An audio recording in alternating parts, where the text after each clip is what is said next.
Bonjour à toutes et à tous, nous sommes le jeudi 23 juin 2022, il est 17h04, donc je suis presque à l'heure. Et je vous retrouve pour la deuxième partie de cette émission un peu spéciale pour moi, c'est-à-dire vous exposer les forfaitures de l'actuel directeur des ressources humaines du rectorat de Reims, qui s'appelle Cyril Bourgerie. Donc, vous exposez son rôle dans le harcèlement moral que j'ai subi et que j'ai combattu dans l'académie de Reims et plus particulièrement dans le département de la Marne depuis le printemps 2016. Voilà, c'est une émission qui va se diviser en 3 parties. La première, je vais vous donner les noms de personnes qui ont été également harcelées dans les 2 établissements de l'académie de Reims où j'ai exercé, juste pour montrer que je ne suis pas la seule. La deuxième partie, ça sera une enquête qui a eu lieu dans l'académie de Reims en 2020 et qui mettait en cause la direction des ressources humaines. Mais malheureusement, cette enquête a fait un petit peu flop, mais c'est pas étonnant. Et la troisième partie, ça sera, je reviendrai précisément sur les forfaitures de Cyril Bourgerie. Donc c'est cet individu que je mets spécifiquement et nominativement en cause aujourd'hui. Donc je reviendrai sur ces forfaitures et plus précisément sur la manipulation frauduleuse de pièces de mon dossier administratif, et ça ne peut être que lui le responsable, puisque officiellement, c'est la direction des ressources humaines qui gère les dossiers administratifs des fonctionnaires d'État.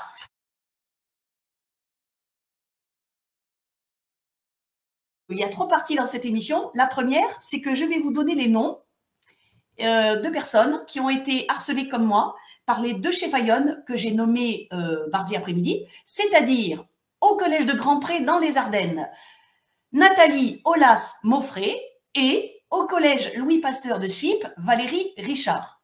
Alors, ce n'est pas de gaieté de cœur que j'ai décidé de donner les noms de ces personnes, mais si vous voulez, c'est vraiment parce que lorsqu'on dénonce le harcèlement moral, si on est tout seul, eh bien, on est quasiment condamné. Voilà, on est quasiment condamné parce que les adversaires en face ont beau jeu de vous présenter comme une personne qui affabule, une personne qui raconte n'importe quoi, une personne qui n'est pas crédible. Et donc, il suffit vraiment d'avoir une autre personne qui dit exactement la même chose que vous, qui apporte son témoignage. Oui, moi aussi, j'ai subi des agissements qu'on peut qualifier de harcèlement moral de la part de Madame X ou de Monsieur Y. Il suffit qu'il y en ait une autre pour que votre dossier, que ce soit au pénal ou que ce soit au tribunal administratif, pour que votre dossier soit pris au sérieux. Voilà, il suffit qu'il y en ait une autre. Et dans mon cas, malheureusement, que ce soit en 2016 ou en 2018, eh bien, les personnes qui ont été aussi harcelées par les 2 chefs-aïonnes que j'ai nommés, Nathalie Aulas-Maufré dans les Ardennes et Valérie Richard dans la Marne, eh bien, les personnes qui ont subi ces agissements n'ont pas voulu témoigner à mes côtés. Voilà, pour 2 ou 3 raisons, il n'y en a pas beaucoup, mais en tout cas, elles n'ont pas voulu. Par contre, ces personnes, moi, en tout cas pour l'une d'entre elles, dans les Ardennes, j'ai fait des choses, j'ai fait des démarches pour les aider. Et ces démarches pour les aider ont abouti à les aider. Donc, je considère quand même que c'est un renvoi d'ascenseur absolument normal du point de vue moral. Donc, c'est un renvoi d'ascenseur qui est normal de la part de ces personnes. Et malheureusement, j'ai à plusieurs reprises envoyé des courriels à ces personnes pour leur demander justement, ne serait-ce que leur témoignage. Et ces personnes, en général, ont fait l'autruche. C'est-à-dire, elles ne m'ont même pas répondu. Donc, à partir d'aujourd'hui, aujourd'hui, je considère que je dois me défendre toute seule et je dois survivre toute seule, parce que je rappelle quand même que j'ai fait l'objet de 2 révocations qui sont totalement irrégulières, à la suite d'un conseil de discipline qui a été totalement irrégulier. Et donc, puisque je dois me défendre toute seule, eh bien, je vais donner les noms de ces personnes qui ont été harcelées par les 2 chefs-aïonnes contre lesquelles j'ai porté plainte au pénal.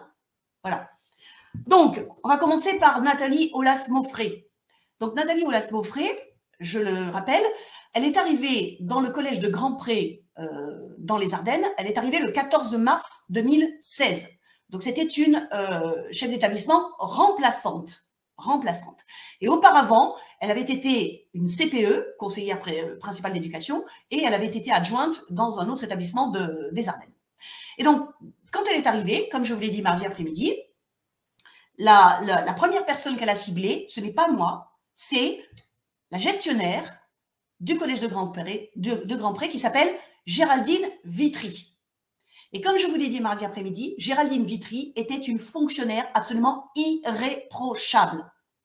C'était une personne compétente, c'était une personne sérieuse, c'était une personne correcte et honnête. Et pourtant, c'est une personne, enfin plutôt à cause de ça, c'est une personne qui immédiatement, quasiment immédiatement, donc a été la cible des agissements de Nathalie Aulas-Mauffret. Donc, c'est-à-dire à la fin du mois de mars 2016. Et moi, je ne l'ai appris, comme je vous l'ai dit, que début juin 2016, lorsque Géraldine Vitry s'est confiée à moi. Et donc, je lui ai dit que c'était du harcèlement moral, lorsqu'elle m'a fait la liste de tous les agissements de Nathalie Aulas-Mauffret contre elle, et je lui ai donné des conseils pour se défendre. Et lorsque j'ai porté plainte contre Nathalie Aulas-Mauffret le 1er juillet 2016 pour harcèlement moral, à ce moment-là, Géraldine Vitry avait envie de faire la même chose que moi. Elle est venue avec moi à la gendarmerie de Vouziers le 3 juillet 2016, lorsque j'ai apporté aux gendarmes des documents supplémentaires par rapport à la plainte que j'avais déposée 2 jours auparavant. Et ensuite, je m'en souviens très bien, c'était un samedi, je crois que c'était le 13 juillet 2016, elle m'a dit au téléphone que elle ne comprenait pas comment elle avait pu se laisser piétiner par Aulas-Mauffret et qu'elle avait envie, elle aussi, de monter un dossier contre cet individu. Et malheureusement, pendant l'été 2016, Géraldine Vitry a subi une sorte d'effondrement psychologique et ça l'a totalement empêché justement de monter ce dossier et effectivement, nous nous serions entraidés l'une l'autre, nous nous serions épaulés l'une l'autre. Alors, à partir du moment où Géraldine Vitry n'a pas pu reprendre ses fonctions dans le collège de Grand-Pré en septembre 2016, c'est là que j'ai compris qu'elle était vraiment malade. J'ai eu 1 ou 2 contacts avec son mari à ce moment-là et j'ai fait moi-même, je crois que j'ai dû faire une trentaine d'alertes pendant l'automne 2016. J'ai dû faire une trentaine d'alertes pour Géraldine Vitry. J'ai fait une alerte de danger grave imminent pour elle, en tant que fonctionnaire d'État. J'ai fait un signalement au procureur de la République dans les Ardennes, M. Laurent de Kenny, je vous en ai déjà parlé, et j'ai aussi prévenu les membres du CHSCT académique sur le cas de Géraldine Vitry. Et j'ai notamment prévenu des syndicalistes, parce qu'à l'époque, je croyais encore que ces individus étaient assez courageux pour se dresser contre la hiérarchie. Et notamment, j'ai prévenu une syndicaliste qui s'appelle, une professeure, hein, déléguée syndicale à la CGT, qui s'appelle Laurence Corpel. Et donc, à ma demande, Laurence Corpel a essayé de joindre Géraldine Vitry. Elle n'y est pas arrivée. Par contre, elle a parlé au téléphone avec le mari de Géraldine Vitry. Et je vais vous montrer à l'écran un document que j'ai à ma disposition depuis, ça va faire presque 6 ans, enfin 5 ans et demi. Donc, c'est un courriel que Laurence Corpel m'a envoyé le 10 novembre 2016, parce que, ou le 11 novembre, pardon, non, le 10 novembre, c'est ça, le 10 novembre 2016, parce qu'elle avait appelé au téléphone donc Madame Vitry la veille. Donc, je vous le mets à l'écran. Ce document, je l'ai déjà produit au CHSCT académique. J'ai demandé à Madame Corpel de faire un témoignage à propos de ce document.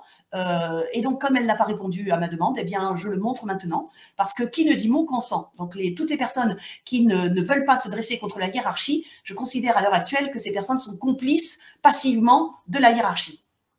Donc, ce que dit Madame Corpel dans ce mail, c'est que elle a compris la situation psychologique absolument catastrophique de Madame Vitry et elle a aussi constaté que la principale, donc Nathalie Aulas-Mauffret, avait tenté de faire pression sur monsieur et madame Vitry et que ça avait totalement déstabilisé les deux personnes. Donc, ce courriel-là, encore une fois, il témoigne du fait qu'à ce moment-là, le 10 novembre 2016, il y avait une déléguée syndicale, Laurence Corpel, qui était à la CGT, et elle avait parfaitement connaissance de la situation catastrophique de madame Géraldine Vitry, qui avait été provoquée par le harcèlement moral de Nathalie Aulas-Mauffret pendant les mois précédents. Voilà. Et ce courriel-là, eh bien, madame Corpel a refusé, quand je le lui ai demandé, dans les semaines qui ont suivi, elle a refusé de le transmettre elle-même au CHSCT académique. Voilà, elle a refusé. Alors que à ce moment-là, le CHSCT académique, parce que j'avais fait donc une alerte de danger grave et imminent pour moi-même et pour Géraldine Vitry, le CHSCT académique avait fait la demande à la rectrice de l'Académie de Reims, c'est-à-dire Hélène Hansel. Il avait fait la demande officielle d'une réunion extraordinaire pour discuter de ce qui se passait au collège de Grand-Pré et des deux alertes de danger grave et imminent que j'avais faites. Et donc, Laurence Corpel, elle a, à mes yeux, et je l'affirme aujourd'hui, et je le lui ai déjà dit de toute façon, elle a totalement manqué à ses devoirs de déléguée syndicale en ne transmettant pas ce qu'elle venait d'apprendre sur la situation catastrophique de Géraldine Vitry. Elle a refusé de transmettre ce témoignage, son propre témoignage, elle a refusé de le transmettre au CHSCT académique. Et donc, lorsque a finalement eu lieu la réunion extraordinaire du CHSCT académique, que la rectrice Hélène Hansel a été obligée de faire se tenir, eh bien, il a manqué ce témoignage très important de Laurence Corpel. Voilà.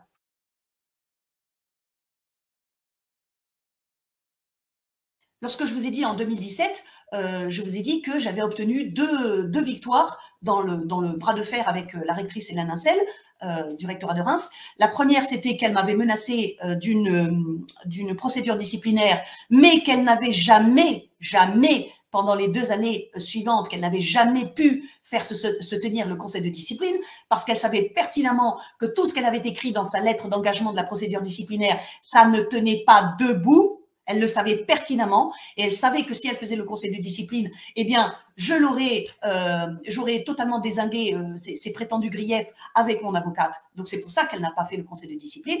Et la deuxième victoire, c'est que, bonjour Nini Kiri, bonjour. Oui, ça gazouille, oui, effectivement.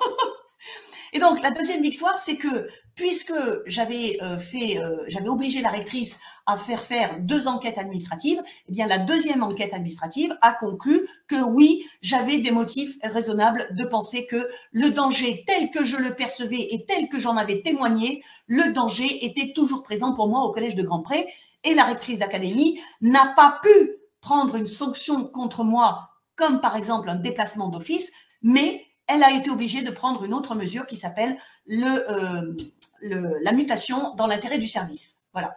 Et donc, elle m'a muté fin août 2017 dans un autre établissement des Ardennes. Donc, ça, c'est 2 victoires que j'ai obtenues en 2017 contre la rectrice d'académie. Il y a une autre victoire dont je ne vous ai pas parlé mardi après-midi, c'est que lors de la deuxième enquête administrative que j'ai obligé la rectrice à diligenter, eh bien là, j'ai eu un entretien avec, alors je crois que c'est en avril 2017, je crois que c'est le 24 avril 2017.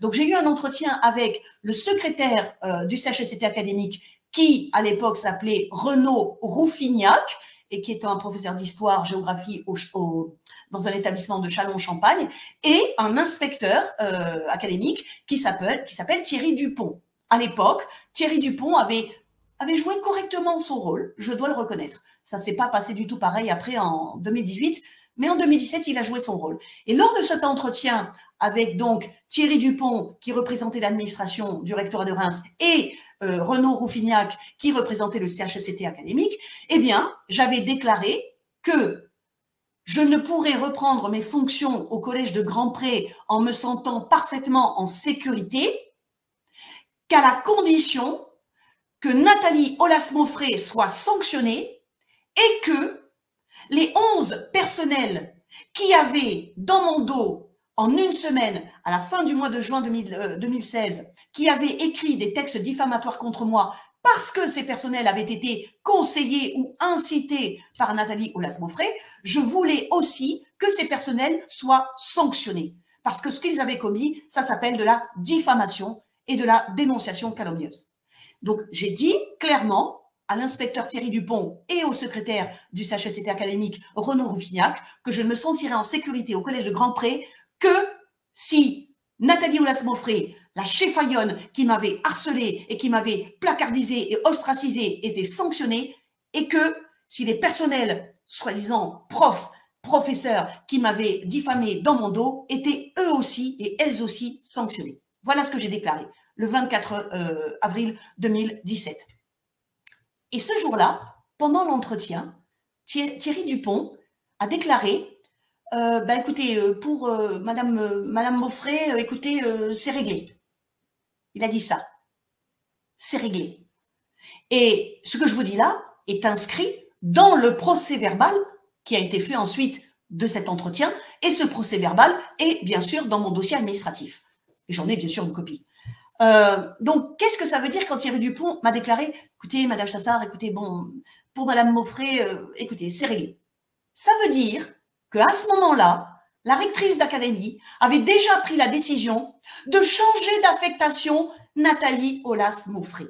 Elle avait déjà pris la décision de la faire partir du collège de Grand-Pré. Et ça, c'est une sanction. Parce que Nathalie Aulas-Mauffret, quand elle était arrivée donc au collège de Grand-Pré en mars 2016, je vous l'ai dit, c'était en tant que remplaçante. Par contre, elle était restée ensuite et elle voulait rester dans cet établissement en tant que titulaire. Et elle avait été titularisée à l'automne 2016, à l'automne 2017. Elle avait été titularisée. Donc, la décision de la rectrice de l'Académie de Reims de changer l'affectation de Nathalie Aulas-Mauffret au printemps 2017, ça, c'est une victoire pour moi. C'était une victoire pour moi. Parce que ça voulait dire que même si elle ne pouvait pas lui infliger une sanction officielle, eh bien, elle avait tellement pris la mesure de, comment dire, de la, j'arrive pas à trouver mes mots, excusez-moi, de la manière, voilà, de la manière un petit peu dictatoriale dont Nathalie Aulas-Mauffret prétendait gérer cet établissement, qu'elle s'était dit, bon, d'un côté, je vais mettre Madame Chassard dans un autre établissement, et d'un autre côté, il faut quand même que je mette Aulas-Mauffret dans un autre établissement. Et elle a, la rectrice d'académie, elle a décidé de mettre Nathalie Aulas-Mauffret dans un autre établissement, qui était un établissement dans la Marne, à Anglure. Voilà, en 2017-2018. Donc, vous voyez, en 2017, j'ai obtenu 3 victoires, mais ce ne sont pas des victoires effectives, ce sont des victoires un petit peu par la bande, vous voyez. En tout cas, tout ça, c'est pour vous dire que en 2017, Nathalie Aulas-Mauffret, quand elle était au collège de Grand-Pré en 2016-2017, elle a harcelé 2 personnes, moi-même et Géraldine Vitry. Et finalement, elle a eu une sanction parce qu'elle a été déplacée, elle aussi, dans un autre établissement. Nathalie Aulas-Mauffret n'est restée qu'1 année dans cet établissement de la Marne. Et je me suis dit que peut-être c'était parce qu'elle avait reproduit le même genre de gestion un petit peu dictatoriale qu'elle avait dû partir dans une autre académie. Et donc, en 2018-2019, je ne l'ai plus retrouvée dans l'académie de Reims, dans l'organigramme de l'académie de Reims. Et je me suis dit, soit elle a démissionné, soit elle a été affectée ailleurs. Et effectivement, elle a été affectée ailleurs. Nathalie Aulas-Mauffret a été affectée à partir de septembre 2018 dans une autre académie, celle de Versailles. Et elle a été affectée dans un établissement qui s'appelle le lycée Lacanal à Sceaux, S-C-E-A-U-X, c'est dans le 92, les Hauts-de-Seine. Et plus précisément, elle a été affectée comme directrice d'un établissement qui s'appelle la clinique Dupré, qui est, qui est annexé, qui sert d'annexe au lycée Lacanal. Et là, Nathalie Aulas-Mauffret a refait la même chose.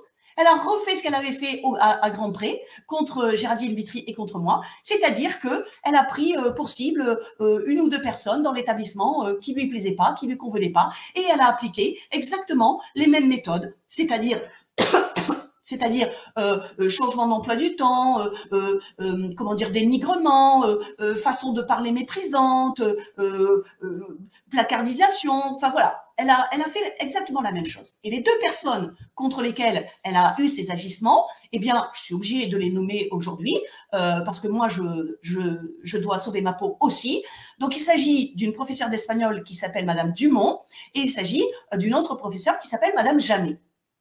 Et là, il s'est produit quelque chose qui justement vous montre ce que je disais tout à l'heure, c'est-à-dire que s'il y a 2, 3, 4 personnes, mais au minimum 2, qui disent la même chose sur le comportement harceleur d'une ou d'un chef d'établissement, eh bien là, on les prend au sérieux. C'est-à-dire que Mesdames Dumont et Jamet ont souffert des agissements de harcèlement de Nathalie Aulas-Moffret, mais elles ont été aidées par d'autres personnes dans leur établissement. Et là, je vais vous montrer un document qui date donc du 14 janvier 2021, pardon. Donc voilà, je vais le mettre, je vais le mettre aussi en plein écran pour que je puisse le voir. Donc ce document, c'est une attestation de témoin que j'ai moi-même rédigé, que j'ai signé et que j'ai fait parvenir en 2021 à la Cour d'appel de Nancy, dans un des dossiers qui était en appel dans cette juridiction. Et donc, ce témoignage, c'est tout simplement que le lundi 14 janvier 2021 au matin, j'ai été contactée par un professeur qui, justement, travaillait à la clinique Dupré, donc annexe du lycée Lacanal, et ce professeur s'appelait Clément Layet. Et en fait, nous avons discuté au téléphone avec ce professeur, et comme vous le voyez dans le document, il m'a déclaré qu'il avait lui-même ressenti une certaine hostilité de Madame Aulas-Moffret à son encontre, mais qu'il n'avait pas subi d'acte hostile de sa part, qu'il connaissait personnellement Madame Dumont et qu'il s'était rendu compte de l'altération de son état de santé, qu'il connaissait une autre enseignante, Madame Jamet, qui avait fait une déclaration d'accident de service pour choc psychologique, et et là c'est très très important, il s'était concerté avec 4 autres professeurs de son établissement et 2 représentants syndicaux pour alerter la DSDEN des Hauts-de-Seine. Je vous rappelle, DSDEN, ça veut dire Direction des services départementaux de l'éducation nationale. Donc, c'est l'échelon départemental de la hiérarchie de l'éducation nationale. Donc, ils ont alerté la DSDEN des Hauts-de-Seine et le rectorat de Versailles sur les conséquences délétères du comportement de Madame Aulas. À l'époque, elle se faisait appeler Aulas, mais quand elle était à Grand-Pré, c'était Aulas-Moffret. Donc, ce groupe de professeurs avait réclamé du rectorat de Versailles une audience pour témoigner, pour exposer la souffrance au travail de plusieurs personnels et dénoncer les pratiques managériales de Madame Aulas-Moffret.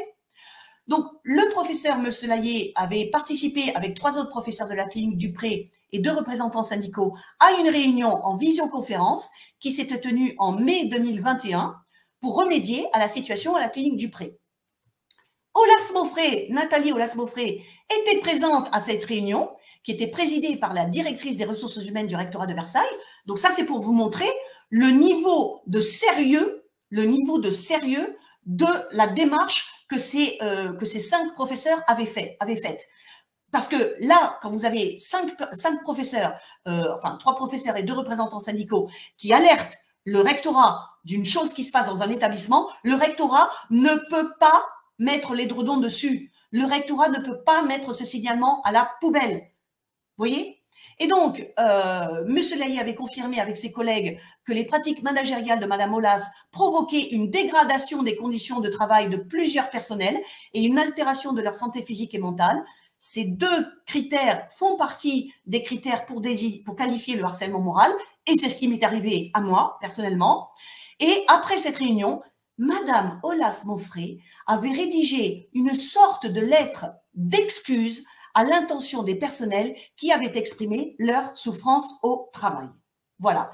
Ça, c'est ce que m'a déclaré, donc, lors d'un entretien téléphonique le 14 janvier 2021, c'est ce que m'a déclaré M. Clément Layet.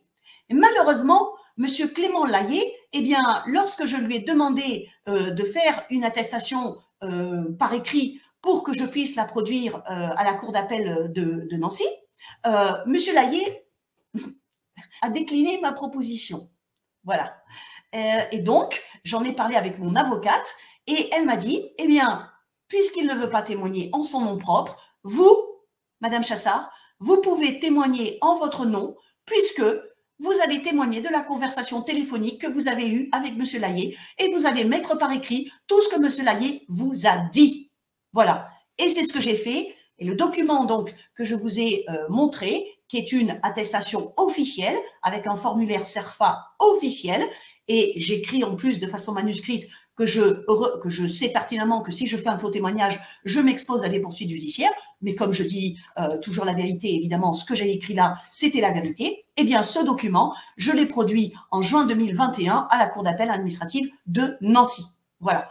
Mais comme je vous ai laissé comprendre que la juridiction administrative, comment dire, avait parfois beaucoup de complaisance vis-à-vis des autorités administratives, eh bien, la Cour d'appel de Nancy, ou plutôt, parce que je ne veux pas généraliser, les deux juges qui étaient en charge de mon dossier à la Cour d'appel administrative de Nancy n'ont pas du tout voulu reconnaître ce témoignage-là, qui aurait pu leur faire comprendre que ce que je disais moi-même de Nathalie Aulas-Mauffret depuis 2016, eh bien, ça s'était avéré de nouveau 2 ans plus tard dans une autre académie, dans un autre établissement et avec d'autres personnels enseignants. Voilà. Maintenant, j'en viens au plat de résistance, on va dire. Dans l'Académie de Reims, il s'agit de Valérie Richard. Donc, Valérie Richard, elle était principale du collège Louis Pasteur à Suippes. Lorsque j'y suis arrivée moi-même en septembre 2017. Je vous ai dit que j'avais pris mes fonctions, je crois que c'était le 25 septembre 2017. Et je vous ai dit aussi, mardi après-midi, que l'année scolaire 2017-2018 s'était passée tout à fait correctement pour moi, et je n'ai pas du tout eu à me plaindre des agissements de la manière de se comporter avec moi, de la manière professionnelle de se comporter avec moi de Valérie Richard. Mais ce que j'ai appris en 2017-2018, pendant que j'étais donc au collège Louis Pasteur, en tant que professeur en documentation, c'est qu'il y avait 2 autres personnes qui n'avaient pas eu la même chance que moi. Il y avait notamment, en 2016-2017, il y avait eu 2 autres professeurs qui avaient eu à se plaindre et qui avaient eu à souffrir, je dis bien souffrir, des agissements de Valérie Richard à leur encontre. Donc, la première professeure, c'est une professeure de mathématiques, elle s'appelle Émilie Barbe, et elle m'a confié qu'en 2016-2017, donc moi je n'y étais pas, elle avait eu à souffrir, comment dire, du comportement fort peu, j'allais dire, fort peu bienveillant. Je voudrais un terme qui signifie quand on collégial, enfin un terme qui veut dire qu'on se comporte bien envers ses collègues de travail. Donc elle avait eu à souffrir d'un comportement d'un professeur qui allait me diffamer par la suite en 2018-2019 et qui est un professeur de mathématiques aussi qui s'appelle Nicolas Rio. Et non seulement Émilie Barbe avait eu à souffrir du comportement de Nicolas Rio envers elle, mais en plus elle n'avait trouvé aucune aide de la part de Valérie Richard. Et ça, Émilie Barbe me l'a confié à moi personnellement. Elle me l'a confié en 2017-2018. Et il y a une autre personne aussi qui avait eu à se plaindre du comportement de Nathalie Aulas-Mauffret à son égard, qui avait eu à se plaindre du comportement de Valérie Richard. C'est un professeur qui s'appelle Guillaume Leichnam et qui, en 2016, était un professeur stagiaire au collège Louis Pasteur de Suippes. Et ce professeur, Guillaume Leichnam, eh bien, il m'a contacté, de même que la professeure d'espagnol dont je vous ai parlé, la professeure qui s'appelle Madame Dumont, qui avait été harcelée par Nathalie Aulas-Mauffret dans l'Académie de Versailles.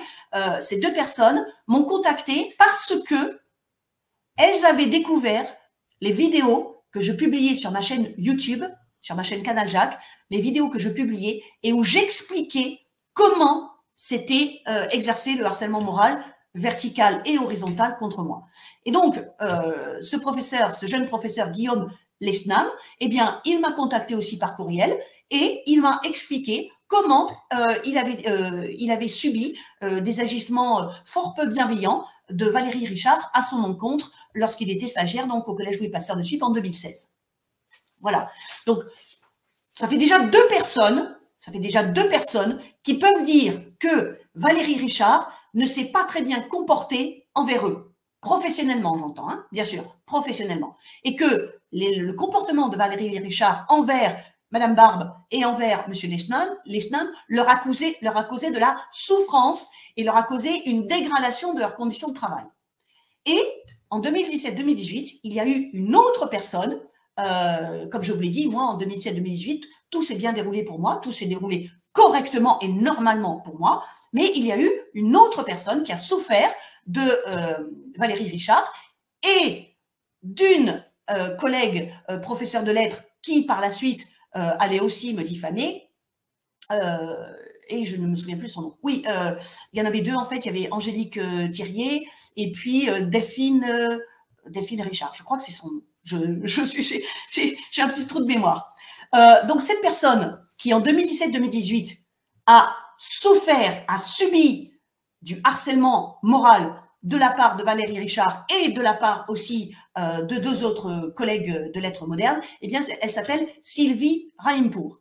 Et je pense qu'actuellement, elle en a tellement souffert que elle m'avait dit en 2018 de toute façon qu'elle était prête à quitter l'éducation nationale. Donc, cette personne, elle me l'a confiée à moi personnellement.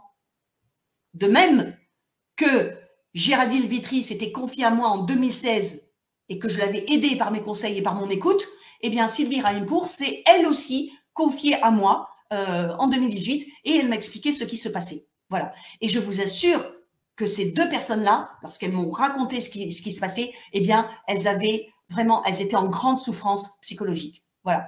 Donc, tout ça pour dire que les témoignages de Émilie Barbe, de Guillaume Leschnam et de Sylvie Raimpour, je les ai par écrit, j'en ai des preuves écrites. Et malheureusement, lorsque j'ai demandé à ces personnes de me donner un témoignage écrit que je puisse produire devant les juridictions administratives, ces personnes ont eu peur et n'ont pas voulu me le donner. Alors, elles n'ont pas opposé un refus, d'accord? Tout simplement, elles se sont tues. Lorsque je leur fais les demandes par courriel, eh bien, elles ne me répondent pas. Voilà. Donc, c'est ça que j'appelle de la complicité passive. En gros, c'est, bon, écoute, hein, tu me demandes mon aide, je pourrais te l'apporter, c'est vrai, et peut-être que ça pourrait t'aider, c'est vrai, mais bon, je préfère rester dans mon coin bien caché, et puis maintenant, je suis partie de ce collège, je n'en souffre plus, donc je préfère rester dans l'anonymat. Voilà comment réagissent les soi-disant collègues qui ont été aussi victimes de harcèlement moral. Alors, pour vous faire comprendre à quel point c'est, comment dire, ça a été, si vous voulez, c'est ce qui permet de comprendre pourquoi en 2016-2017, quand j'ai commencé à déposer mes plaintes pénales et quand j'ai commencé à déposer des recours contentieux, pourquoi je n'ai pas pu avoir gain de cause immédiatement. J'aurais pu avoir gain de cause immédiatement s'il y avait eu à mes côtés une autre personne qui témoignait exactement des agissements que je dénonçais. Ça aurait été parfaitement possible. Et si ça n'est pas arrivé, c'est parce que je suis restée seule. Voilà. Donc, étant seule face à la hiérarchie du rectorat de Reims, eh bien, c'était très facile pour les hiérarques du rectorat de Reims d'écrire dans leur mémoire en défense au tribunal administratif ou de répondre au procureur.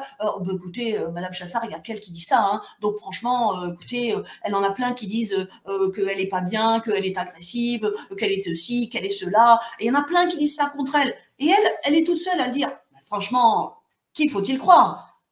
Ben, évidemment, il faut croire plutôt le petit bloc qui se met de concert avec la hiérarchie. Là, c'est beaucoup plus facile à croire. Par contre, si Géraldine Vitry ou si Laurence Corpel ou si un autre syndicaliste qui a eu vent aussi de la situation en 2016 qui s'appelle Sylvain Demey et qui n'a pas trop bougé, eh bien, s'il y avait eu un autre témoignage concordant avec le mien, eh bien là, j'aurais pu avoir gain de cause. Et la même chose s'est passée aussi en 2018 au Collège de Suippes. J'étais évidemment la seule à dénoncer ce qui m'arrivait et les personnes qui avaient subi la même chose, eh bien, n'ont pas voulu, par peur, tout simplement, par peur, n'ont pas voulu m'apporter aussi leur témoignage. Et dans ce cas-là, j'aurais pu avoir un dossier beaucoup plus étoffé. Et lorsque j'ai appris, justement, concernant le comportement harceleur de Valérie Richard, lorsque j'ai appris qu'il y avait d'autres personnes qui avaient subi la même chose ou quasiment la même chose, eh bien, encore une fois, j'ai cherché à apporter ces témoignages à la juridiction administrative, que ce soit au tribunal administratif ou que ce soit à la cour d'appel. Mais lorsque j'ai apporté certaines pièces, je n'ai pas pu apporter toutes les pièces, puisque des attestations signées de Émilie Barbe, Sylvie Raimpour et Guillaume Lesnam, je n'ai pas pu les avoir, mais j'ai quand même apporté certaines pièces qui montraient qu'il y avait d'autres personnes qui avaient souffert des agissements de Valérie Richard et de certains profs du collège Louis Pasteur à Suippes. Eh bien là, je me suis heurtée au même problème, c'est-à-dire que les juges ou les pseudo-juges qui sont au tribunal administratif de Châlons-Champagne et à la cour d'appel administrative de Nancy n'ont pas voulu tenir compte des éléments que j'apportais. Voilà. Et aujourd'hui, je suis prête à tout, mais à tout, pour obliger ces juges ou ces pseudo-juges à regarder en face les documents que j'apporte et qui prouvent que ce que je dis depuis 2016 sur le comportement des hiérarques du rectorat de Reims à mon encontre, ce que je dis depuis 2016, c'est vrai. Point barre. Et je les obligerai par tous les moyens à le regarder. Ne comptez sur moi là-dessus. Pour vous montrer que cette absence de solidarité entre des professeurs, si vous voulez, qu'elle contribue à la perpétuation du harcèlement moral dans l'éducation nationale, je vais vous faire écouter un ex-DRH, directeur des ressources humaines, qui, lui, n'a jamais travaillé dans la fonction publique, mais a toujours travaillé dans des entreprises privées. Et ce qu'il va vous dire, c'est exactement transposable. Dans le privé ou dans le public, c'est parfaitement transposable. Si vous avez une personne qui est harcelée et qu'elle reste toute seule, eh bien, elle va se faire éjecter. Et c'est ce qui m'est arrivé. Et il dit la même chose. Il dit il suffirait qu'il y ait plusieurs personnes qui se mettent ensemble pour résister à des comportements harceleurs de la hiérarchie ou de collègues, eh ben, ça permet d'arrêter le harcèlement. Voilà. Et c'est ce qu'il va vous expliquer justement dans cet entretien, parce que ce monsieur qui s'appelle Didier Bill, eh ben, il en a eu marre à un moment donné d'exercer ce métier vraiment corrompu de DRH, et il a écrit un livre à ce sujet. Donc, je vais vous le faire écouter. À propos de docilité, toujours vous affirmez, dans la majorité des cas, celui ou celle qui porte des accusations contre un manager ou des pratiques de l'entreprise signe l'arrêt de mort. Le sien. Le sien, signe l'arrêt de mort du salarié. Quel choix ça laisse-t-il au salarié, justement, se pour taire. se défendre?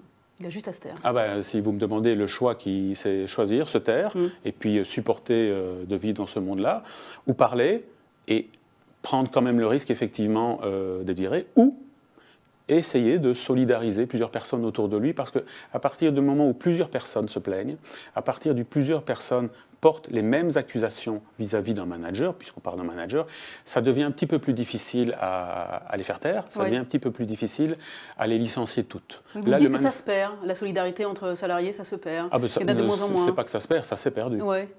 Oui, les salariés aujourd'hui, alors la solidarité pour aller boire un café, oui, mais la solidarité pour se serrer les coudes dans des situations difficiles, oui, elle est perdue. Il n'y a pas de soutien quand un membre du personnel se fait licencier, même violemment. Écoutez, moi je n'ai jamais vu, je n'ai jamais vu un salarié prendre la défense d'un autre. Donc, vous voyez, il dit, je n'en ai jamais vu. Il dit, donc lui, il a toujours travaillé encore une fois dans le privé, et vous avez vu à l'écran le livre qu'il a écrit en 2018, DRH, la machine à bourrailler. Il n'a jamais vu, en 25 ans de carrière, il n'a jamais vu des salariés aider d'autres personnes qui se trouvaient en situation difficile dans leur entreprise. Eh bien, c'est exactement la même chose dans l'éducation nationale. C'est exactement la même chose dans la fonction publique. Et aujourd'hui, c'est pour ça que j'ai décidé de donner les noms des personnes, des enseignantes et enseignants qui ont subi eux aussi et elles aussi du harcèlement moral de la part de Nathalie Aulas-Beaufret et Valérie Richard. Eh bien, il faut que ça s'arrête. Voilà, il faut que ça s'arrête. Moi, je commence à en avoir assez de personnes qui pourraient justement mettre un terme à cette machine infernale du harcèlement moral dans l'éducation nationale et qui, simplement parce qu'elles s'en sont sorties, elles ont été harcelées, elles s'en sont sorties tout simplement en allant dans un autre établissement. Et après, elles se disent « Ah ben maintenant je suis peinarde, alors non, non, il ne faut plus m'en parler, non, non, je ne veux pas témoigner, ta, ta, ta, ta. » Et bon, et ben basta. Voilà, basta.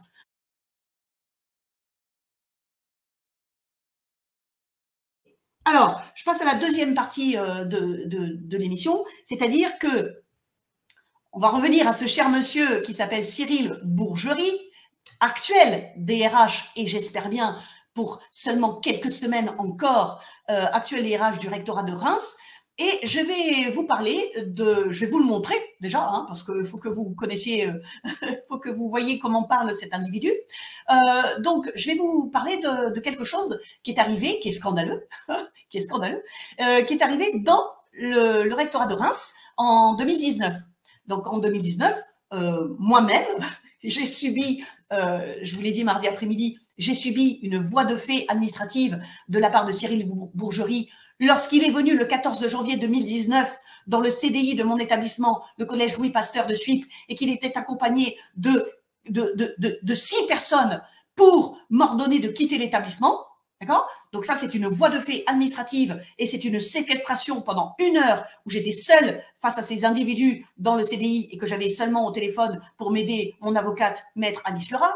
Donc, quelques mois plus tard, il est arrivé une autre affaire scandaleuse dans le rectorat de Reims.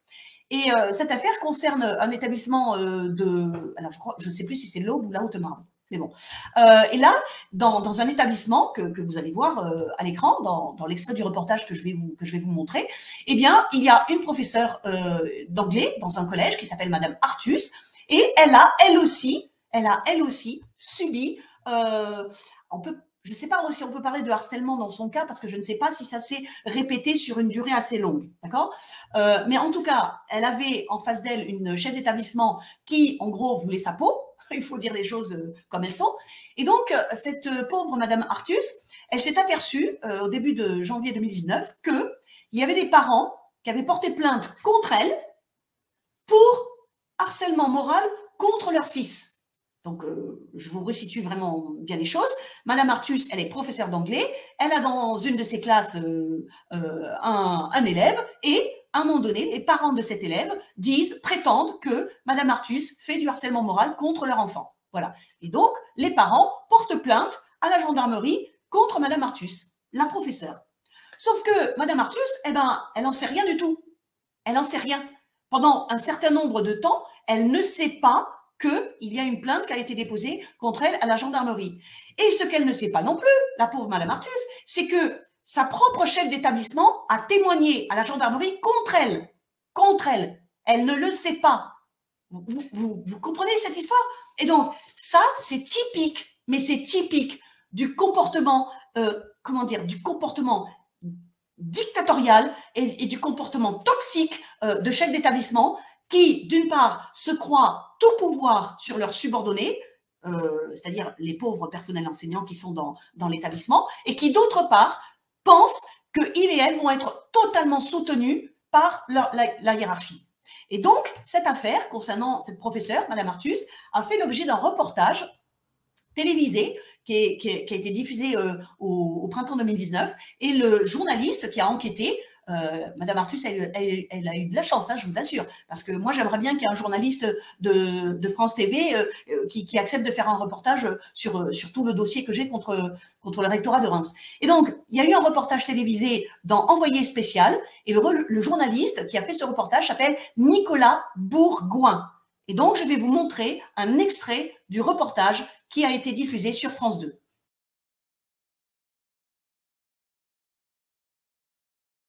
Pendant presque 3 semaines, la professeure va assurer ses cours sans se douter qu'elle fait l'objet d'une plainte, jusqu'à un soir de février.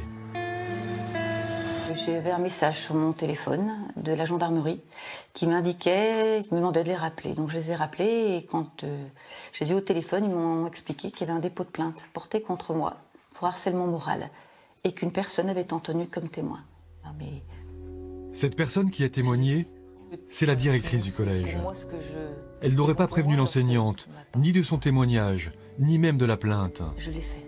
Les deux femmes auraient des relations compliquées depuis plusieurs années. Mais la directrice n'était-elle pas tenue d'informer son professeur pour qu'un accompagnement se mette en place? Nous cherchons à la joindre, sans succès.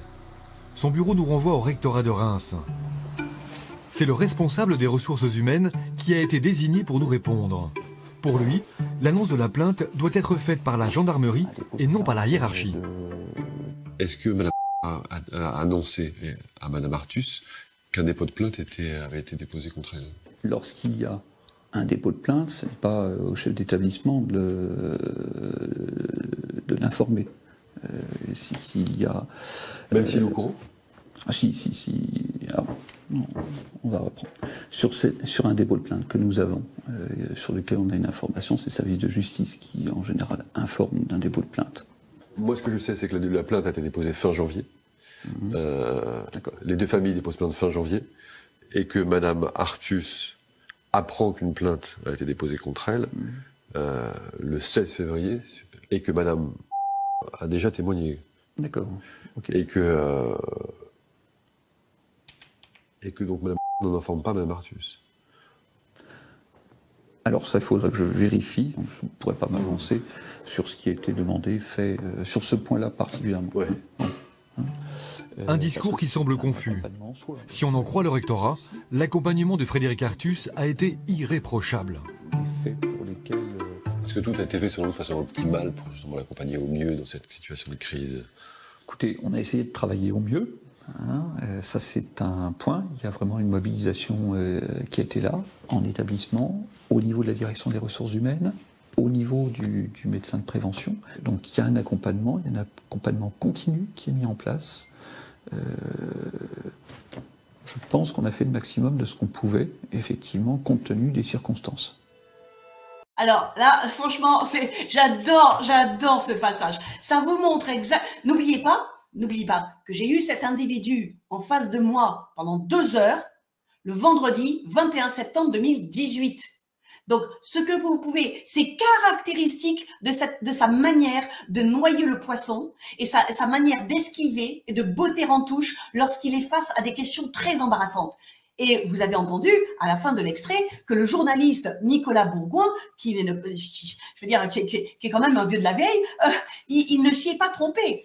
Nicolas Bourgoin dit « un discours confus ». Évidemment, un discours confus. Est-ce que vous avez remarqué comment Cyril Bourgerie, lorsqu'il est face à la question très précise, mais est-ce que la principale du collège n'aurait pas dû informer la professeure Madame Artus que, premièrement, il y avait une plainte contre elle qui avait été déposée par des parents et que, deuxièmement, elle-même, la principale, avait témoigné à la gendarmerie dans cette affaire? Est-ce que la principale n'aurait pas dû informer la pauvre professeure? Eh bien là, Cyril Bourgerie commence à dire quelque chose et après il dit « bon, ben, reprenons ». Vous voyez? Parce que là, il sentait que s'il était obligé de répondre clairement et précisément à la question, eh bien, il allait se faire avoir. Donc, c'est ce qu'on leur apprend. On leur apprend à esquiver les questions précises et embarrassantes.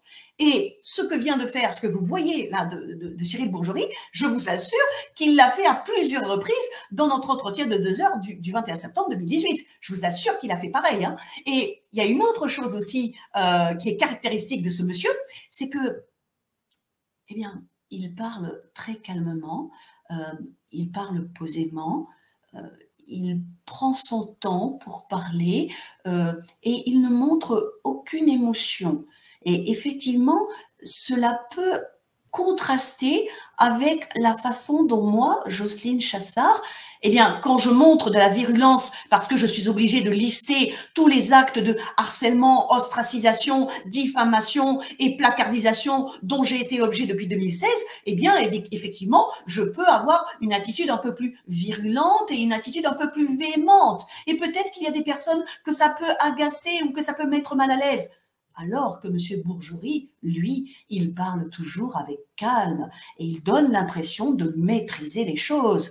Et vous avez remarqué ce qu'il dit aussi à la fin? Il dit, mais oui, il y a eu un accompagnement continu pour la pauvre Madame Artus. Mais bien sûr, tout le monde s'y est mis à l'intérieur de l'établissement, au niveau de la direction des ressources humaines, au niveau du médecin de prévention. Tout le monde s'est occupé de cette pauvre Madame Artus. Ce qui, bien sûr, est totalement faux, puisque c'est ce que dit la professeure Madame Artus à Nicolas Bourgoin dans le reste du reportage. Et je vous donne la cerise sur le gâteau, comme quoi la médiatisation, ça aide énormément, énormément à lutter contre ces hiérarques menteurs et menteur, je n'hésite pas à le dire, menteur. Cyril Bourgerie est un menteur. Je vous en ai donné un exemple mardi après-midi et je vais le redire tout à l'heure. Eh bien, la médiatisation aide à lutter contre ces hiérarques.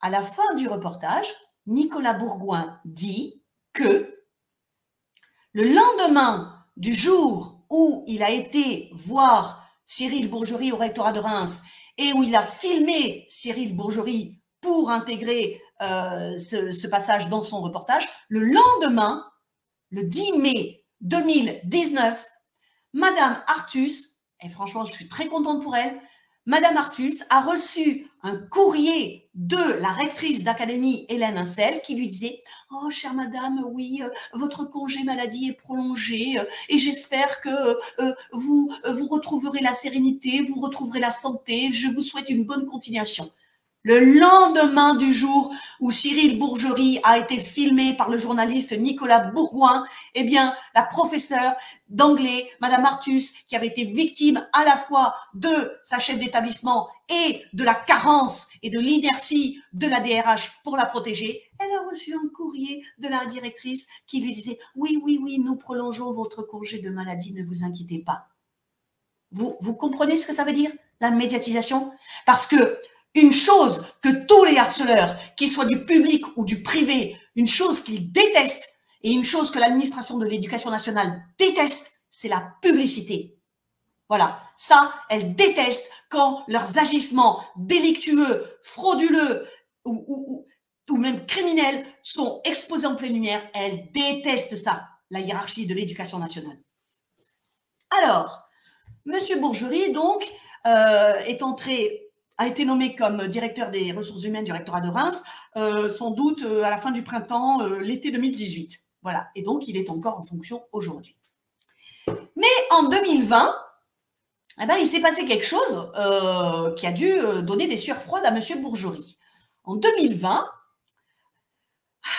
d'abord, il y a eu une petite victoire personnelle que j'ai savourée, c'est que la rectrice d'académie, donc Hélène Incel, a été, en janvier 2020, elle a été réaffectée dans une autre académie par l'ex-ministre de l'Éducation nationale, Jean-Michel Blanquer.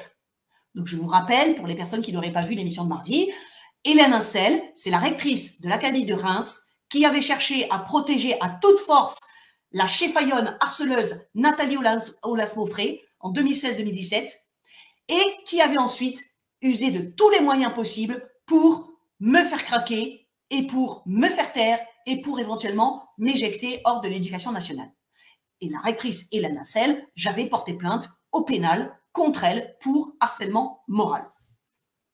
Et donc Hélène Incel, en janvier 2020, eh bien, elle a dû faire, je sais pas, il y a dû quand même avoir des signalements de ces agissements, soit incompétents, soit un petit peu délictueux. Mais en tout cas, Blanquer, en janvier 2020, décide de l'affecter dans une autre académie à Grenoble. Et actuellement, elle y est toujours. Hélène Incel, elle est toujours rectrice de l'académie de Grenoble. Et quand j'ai su qu'elle allait être affectée à Grenoble, je peux vous dire que je lui ai envoyé un petit courriel de bienvenue en lui disant « Madame, n'oubliez pas, enfin, ne croyez pas que je vais vous oublier. Sachez que quand j'ai porté plainte contre vous, eh ben, je veux dire, j'arriverai à vous faire sanctionner, hein, même si ça prendra des années, mais j'y arriverai. » C'est absolument extraordinaire de réaffecter un recteur ou une rectrice d'académie en milieu d'année scolaire. C'est absolument extraordinaire. Ça n'arrive quasiment jamais. Donc, pour que ça arrive, c'est que le ministre a dû entendre quand même pas mal de choses pas très agréables sur Madame Incel pour qu'il prenne cette décision de la faire partir de l'Académie de Reims. Et il a nommé, à la place, il a nommé une personne qui s'appelle Agnès Walsh Mention Rigaud. Je répète, Agnès Walsh Mention Rigaud. Et cette personne était une ancienne inspectrice d'éducation physique et sportive. Et donc, elle a pris ses fonctions en février 2020 au rectorat de Reims. Et Agnès Walsh Mention Rigaud a été nommée, les mots que je vous dis, ce sont les mots qu'elle va prononcer quelques mois plus tard, elle a été nommée pour assainir une situation qui était plutôt confuse. Je répète, elle a été nommée rectrice de l'Académie de Reims en plein milieu d'année scolaire pour assainir une situation qui était plutôt confuse. Et apparemment, c'était une personne honnête et correcte qui voulait bien faire son travail, puisque, à partir de sa prise de fonction, elle s'est bien entendue avec en tout cas les professeurs ou les syndicats, etc. Apparemment, ça a bien marché.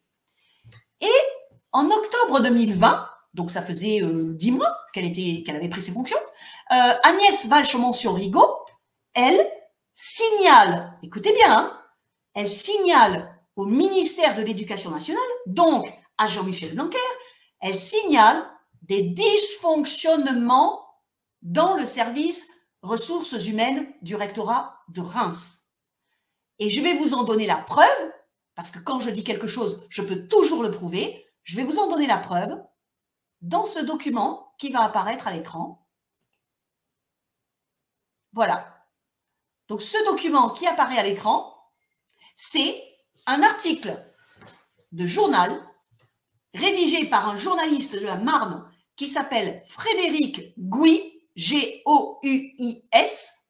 Et cet article est paru donc dans le journal L'Union, qui est un grand journal régional en Champagne-Ardenne. Et donc, les mots que j'ai prononcés se trouvent dans la partie orange que vous voyez à droite de l'article. C'est là que Agnès Walsh Mention Rigaud dit qu'elle a été nommée pour assainir une situation qui était plutôt confuse. Mais pourquoi y a-t-il eu un article de journal qui est paru dans l'Union le 5 décembre 2020 à propos de Agnès Walsh Mention Rigaud? Eh bien, c'est parce que la pauvre Madame Walsh Mention Rigaud, elle a payé le prix de son honnêteté et de sa compétence professionnelle. C'est-à-dire que elle fait remonter, elle signale officiellement au rectorat, au ministère de l'Éducation nationale en octobre 2020 des dysfonctionnements au sein du service des ressources humaines. Elle ne peut pas bien sûr entrer dans les détails quand elle parle aux journalistes, mais elle dit plein de choses. Et le simple fait qu'elle utilise le mot de dysfonctionnement, je vous assure que ça veut dire que c'était sérieux. Et donc, elle signale cela au ministère de l'Éducation nationale en octobre 2020. Et que croyez-vous qu'il lui arrive un mois plus tard? Eh bien, le ministère lui dit « Madame Walsh Mention Rigaud, on vous rapatrie à Paris. Vous êtes plus rectrice de l'Académie de Reims. Voilà, ça fait 10 mois que vous y étiez. Et bien là, on estime que c'est plus votre place et on vous rapatrie à Paris. » Non mais, est-ce que vous vous rendez compte? Et donc, cette pauvre Madame Walsh Mention Rigaud, qui, sur la photographie, j'avoue que moi, franchement, elle me fait vraiment l'impression d'une bonne personne, d'une personne honnête. Eh bien, le ciel lui tombe sur la tête, donc elle ne comprend pas. Comment? On l'a nommée pour assainir une situation plutôt confuse, elle s'aperçoit qu'il y a des dysfonctionnements dans le service des ressources humaines du rectorat de Reims, elle les signale au ministère, et en remerciement, Blanquer lui dit « c'est bon, vous ne restez pas là, on vous fait revenir à Paris ». Donc, Madame Walsh Mention Rigaud, ça c'est une pure interprétation de ma part, a dû se dire, eh bien, je vais me protéger quand même. C'est-à-dire que je vais médiatiser ce qui m'arrive. Je vais en parler à la presse locale. Je vais dire quand même quelle est ma situation et que je la trouve plutôt pas géniale, quoi. Je la trouve plutôt désobligeante comme situation. Et c'est ce qu'elle dit. Elle dit qu'elle ne comprend absolument pas ce rapatriement, je veux dire, enfin, c'est un rapatriement, enfin, je veux dire, c'est n'importe quoi. Elle ne le comprend pas. Et d'autant plus qu'aucun reproche ne lui est fait à Madame Walsh Mention Rigaud. Elle n'a fait que son travail et elle l'a bien fait. Et elle se retrouve, paf, allez, dégage de l'Académie de Reims. En fait, on t'avait pas demandé de nous signaler les dysfonctionnements, on t'avait juste demandé d'essayer de calmer le jeu et de façon qu'il n'y ait pas tout le caca qui doit être peut-être au fond de ce marécage qui ressorte à la surface. Et donc, Madame Vache-Mansour-Rigaud, elle se dit, eh ben, il n'y a qu'un seul moyen de me protéger. Encore une fois, je répète, c'est une interprétation de ma part, hein. Attention. Elle a dû se dire, autant que j'en parle à la presse et qu'il y ait des articles, comme ça au moins, ma position sera connue. Ma position sera connue. Donc cet article-là que vous voyez à l'écran, il date du 5 décembre 2020. Et je répète qu'il est rédigé par un journaliste, ou soi-disant journaliste, de l'Union, qui s'appelle Frédéric Gouy. Le même Frédéric Gouy à qui j'ai écrit le 17 juin dernier, donc il y a 6 jours, pour lui dire quand est-ce que vous allez enquêter sur les forfaitures de Cyril Bourgerie.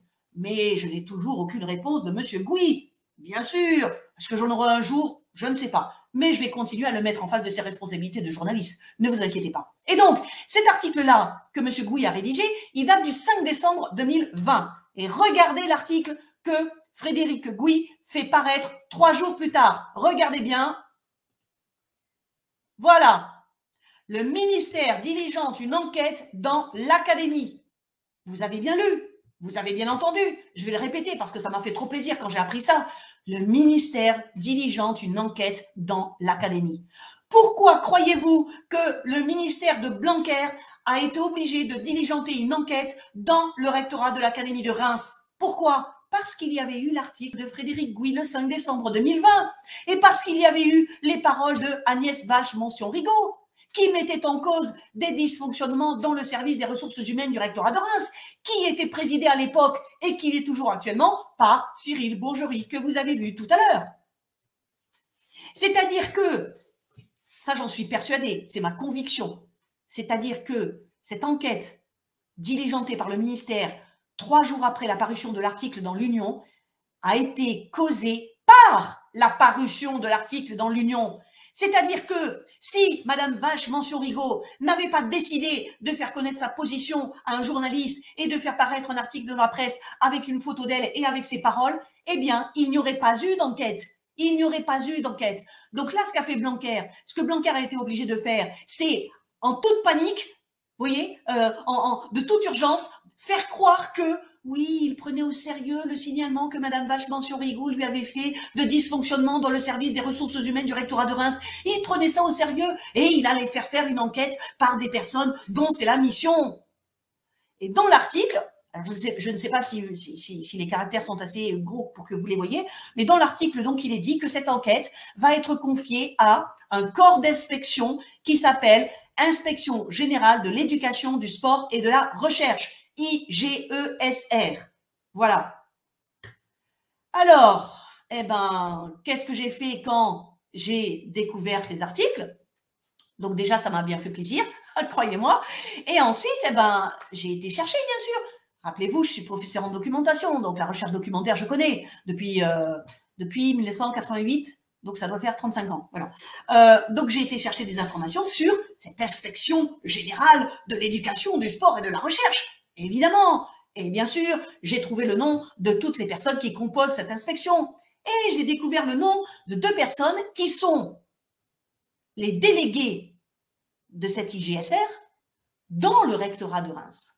Et ces 2 personnes s'appellent M. Wassenberg et Mme Leloup.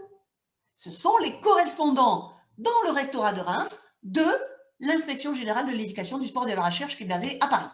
Et donc, j'ai écrit à Madame Leloup, à M. Wassenberg et bien sûr à tous les membres de l'inspection générale de l'éducation, du sport et de la recherche pour leur dire « Mesdames et messieurs, je découvre qu'une inspection va être diligentée dans le rectorat de Reims pour des dysfonctionnements supposés dans le service des ressources humaines. Eh bien, je peux vous dire que j'ai des preuves de dysfonctionnement causés par le service des ressources humaines du rectorat de Reims, d'abord par l'ex-directrice Delphine Vieux-Le-Gouda et ensuite par l'actuel directeur Cyril Bourgerie. J'ai des documents à votre disposition, mesdames et messieurs, les inspecteurs et les inspectrices, et je n'attends que une proposition de votre part pour vous les soumettre.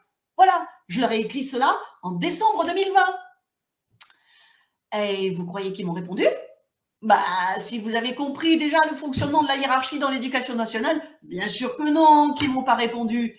Mais j'ai quand même la preuve du fait que je leur ai proposé mes informations. Et donc, c'est comme pour la tyrannie covidiste, c'est pareil. La vérité prend l'ascenseur pendant que le mensonge prend... Non, la vérité prend l'escalier quand le mensonge prend l'ascenseur. C'est vrai, mais au bout du compte, c'est la vérité qui passe la première, la ligne d'arrivée. Ne vous inquiétez pas. Et comme disait Charles de Montesquieu, la vérité finit toujours par percer les ténèbres qui l'environnent. Tout ça pour dire qu'en 2020, M. Cyril Bourgeois, ben, à mon avis, il a dû passer quand même un sale quart d'heure parce qu'il y avait quand même une enquête officielle qui était diligentée pour comprendre si oui ou non il y avait des problèmes et il y avait des dysfonctionnements dans le service des ressources humaines du rectorat de Reims. Alors, si votre cerveau est bien branché et si vous êtes des citoyennes et citoyens bien éveillés, eh ben vous allez me poser une seule question. Quel a été le résultat de l'enquête? Évidemment. Eh ben, je suis désolée de vous le dire, mais je n'en sais rien. Et vous savez pourquoi je n'en sais rien? Eh bien parce que le soi-disant journaliste Frédéric Gouy ne s'est pas préoccupé de savoir quel avait été le résultat de l'enquête. Monsieur Frédéric Gouy n'a pas jugé utile de faire un article pour dire « Eh bien voilà, l'enquête a abouti à tel et tel résultat ». Monsieur Frédéric Gouy s'en est désintéressé, bien sûr, ce qui laisse penser que l'enquête, eh ben, a dû conclure qu'il n'y avait pas grand-chose à reprocher au service des ressources humaines du rectorat de Reims. Je ne vois pas d'autre explication, puisque M. Bourgeois est toujours en poste. Donc, ça veut dire que cette enquête, eh ben, c'est comme la première enquête administrative que j'ai obligé la rectrice à faire en 2016. Ben, elle était destinée à mettre cette affaire dans un tiroir et qu'on n'en parle plus. C'est tout. Et à l'heure actuelle, je ne sais pas. Alors, je n'ai pas non plus pris le temps, parce que je ne sais pas que ça à faire, à chercher. Donc, je ne sais pas qu'est-ce qu'il est advenu de la pauvre Agnès Walsh, mention Rigaud. Parce que franchement, cette femme, eh ben, je lui tire mon chapeau. Je pense vraiment que cette femme doit être honnête et correcte et compétente. Et je ne sais pas si elle a pu continuer à faire carrière dans l'éducation nationale, parce que quand on est honnête, compétente et correcte, eh ben, franchement, on ne doit pas faire souvent carrière dans l'éducation nationale. Et je vous renvoie à ce que disait tout à l'heure le DRH Didier Bill. À un moment donné, on lui dit « Est-ce que vous avez connu des DRH qui ont refusé de faire le sale boulot ?» Il a dit « Bah non, j'en ai pas connu. Parce que de toute façon, si vous êtes DRH depuis une vingtaine d'années, vous savez que vous êtes là pour faire le sale boulot. » Alors, une forfaiture, c'est un crime ou un délit commis par un fonctionnaire de la fonction publique, un crime ou un délit, et plus généralement, c'est un manquement grave à son devoir, à sa mission ou à une parole donnée. Voilà, ça c'est la définition de forfaiture. Et j'affirme ici, le 23 juin 2022 à 18h20, que M. Cyril Bourgeois a commis à mon encontre plusieurs forfaitures. Et pour cela, je vais vous repasser le courriel que j'ai envoyé hier à monsieur, le 17 juin, pardon, que j'ai envoyé le 17 juin à monsieur le soi-disant journaliste ou journaleux. Enfin, de toute façon, c'est l'un ou l'autre. Hein. Soit il est journaliste et il fait son métier d'investigation, soit c'est un journaleux et il se dit « Oh là là, je ne vais pas écrire quelque chose qui risquerait de froisser le rectorat de Reims ». Donc, le 17 juin dernier, j'écris à monsieur Frédéric Gouy et je lui dis ben, « Monsieur Gouy, quand est-ce que vous allez faire votre travail hein ?» Alors, si vous ne le savez pas, je vais vous lister donc une dizaine d'agissements, comment dire, désobligeants ou délictueux de Cyril Bourgeois vis-à-vis de moi. Et donc, je fais la liste, dans le courriel que je vous montre, je fais la liste de ces 10 points. Et je vais plus précisément m'arrêter sur les deux derniers, non, pas sur les deux derniers. Je vais m'arrêter sur celui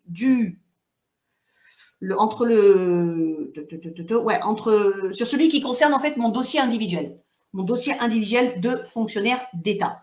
Alors, je vais l'enlever de l'écran, puisque vous l'avez vu, et donc vous savez que ce que je dis, eh ben, je peux le prouver. Alors, Monsieur Cyril Bourgerie, en tant que directeur des ressources humaines, c'est lui le responsable de la gestion des dossiers individuels des fonctionnaires d'État qui sont employés par le rectorat de Reims. C'est lui le responsable.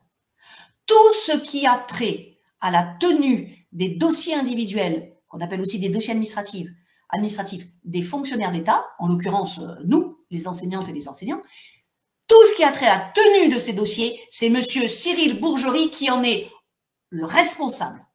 C'est lui. Même si une erreur a été commise par un sous-fifre, par exemple, le chargé de mission Jérôme Jourdain, excusez-moi, Monsieur Jourdain, je vous appelle sous-fifre, mais c'est juste parce que vous êtes en dessous dans la hiérarchie. Hein. N'y voyez pas malveillance de ma part. Donc, même si c'est commis, même si une faute a été commise par un subordonné, c'est Monsieur Bourgerie qui en est le responsable, au final. Voilà. Et donc, Monsieur Bourgerie, eh ben, il a deux grosses casseroles à ses basques. La première casserole, c'est que lorsque j'ai consulté pour la quatrième fois, je crois, lorsque j'ai consulté mon dossier administratif au rectorat de Reims le 13 février 2019, et j'étais en compagnie de la personne dont je vous ai montré le nom mardi après-midi et qui m'a fait coucou au début de cette émission, j'étais accompagnée d'une amie qui s'appelle Vanessa Motier-Curie. Et nous sommes restés à peu près 3 heures dans un des bureaux du rectorat à consulter mon dossier administratif qui, à l'époque, comptait environ 1100 pages, un peu plus de 1100 pages. Voilà. Donc, nous sommes restés à le consulter pendant 3 heures. Et là, ce que nous avons découvert, c'est qu'il manquait une trentaine de pages. Bon, il y avait d'autres petites choses qui n'allaient pas dans le dossier. Je les ai bien sûr scrupuleusement notées dans l'attestation de consultation que je signe et dont j'ai une copie, bien sûr. Mais l'une des choses les plus grosses, c'est qu'il manquait 30 pages.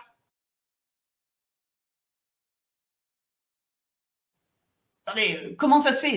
C'est pas normal. Faut que vous compreniez bien, c'est totalement anormal. Totalement anormal. Un dossier administratif il doit pas manquer de pages, puisque c'est la mission de la DRH de tenir à jour et de conserver dans l'intégralité de ces dossiers. Donc, il ne doit pas manquer de pages. C'est déjà une faute. C'est déjà une faute. Voilà. Et donc, le 13 février 2019, eh bien, je fais remarquer au chargé de mission Jérôme Jourdain, qui était dans la pièce avec nous, je lui fais remarquer cela. Il ne sait pas quoi répondre. Évidemment, il ne sait pas quoi répondre et surtout, il ne peut rien dire. Donc, il me dit, voilà. Vous comprenez? Et donc, dans les jours qui ont suivi, j'ai adressé un courriel à Cyril Bourgerie pour lui dire « Monsieur, excusez-moi, mais il y a quand même un gros problème dans mon dossier, c'est qu'il n'est pas complet. » Mais bien sûr, Cyril Bourgerie, il ne me répond pas. C'est toujours la même chose. Il fait le mort. Donc, ça, c'est le gros problème que j'ai découvert le 13 février 2019. Et ce gros problème, c'est-à-dire l'absence d'une trentaine de pages dans mon dossier, eh ben, je l'ai fait constater par huissier, ou plutôt par huissière de justice, je l'ai fait constater le 13 mars 2019. Et je vais vous montrer le document dont je parle, c'est-à-dire celui-ci. Voilà.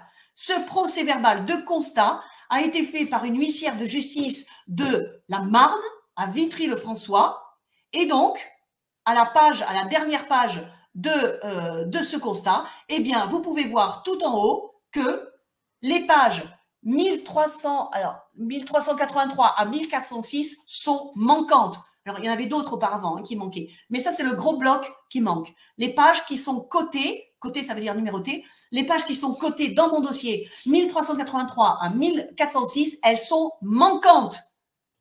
Voilà. Et ça, c'est le constat d'huissier que j'ai fait établir à mes frais. À mes frais, c'était pas trop cher parce que l'huissière de justice, elle savait que... Enfin, bref, mais c'est moi qui ai fait établir ce constat d'huissier. Et je l'ai fait établir tout simplement parce que lorsque j'étais partie du rectorat de Reims avec Madame Motier-Curie le 13 février 2019, j'avais demandé à Cyril Bourgerie de m'envoyer par la voie postale environ 1000 pages photocopiées de mon dossier. Parce que dans mes consultations précédentes, j'avais déjà fait faire des photocopies, mais simplement de certaines pages. Et là, je voulais être sûre d'avoir la quasi-intégralité en photocopie, d'avoir la quasi-intégralité de mon dossier administratif. Et donc, j'ai demandé à Cyril Bourgerie de me photocopier ces pages et de me les envoyer par voie postale. Et quand j'ai reçu le colis, eh bien, je suis allée voir Maître Larcher, l'huissière de justice, et je lui ai dit, je veux que vous regardiez toutes les pages et que vous notiez toutes les choses qui ne vont pas, que vous notiez si telle pièce est présente ou telle pièce est absente, tout ce qui ne va pas, vous le notez. Et donc, elle a fait ce travail. Elle a ouvert le colis et elle a fait son constat. Elle a fait donc, elle a listé tout ce qui n'allait pas dans mon dossier. Et donc, ce constat du 13 mars 2019, eh bien, il atteste que à ce moment-là, mon dossier administratif était incomplet et que le DRH était incapable d'expliquer pourquoi et qu'il était incapable de retrouver les pièces manquantes. Voilà. Et ça, monsieur Cyril Bourgerie, eh bien, vous allez le payer parce que c'était votre responsabilité et parce que vous vous êtes servi de cette incomplétude de mon dossier, ou plutôt, vous avez menti sur l'incomplétude de mon dossier. Vous avez menti le 21 mai 2019 au début du conseil de discipline où j'étais absente et où mon avocate non plus n'était pas présente. Vous avez menti, soit vous, soit Vincent Philippe, qui était à l'époque secrétaire général de l'Académie, l'un ou l'autre. Mais en tout cas, même si c'est Vincent Philippe qui a prononcé les mots, c'est vous qui lui avez donné la fausse information.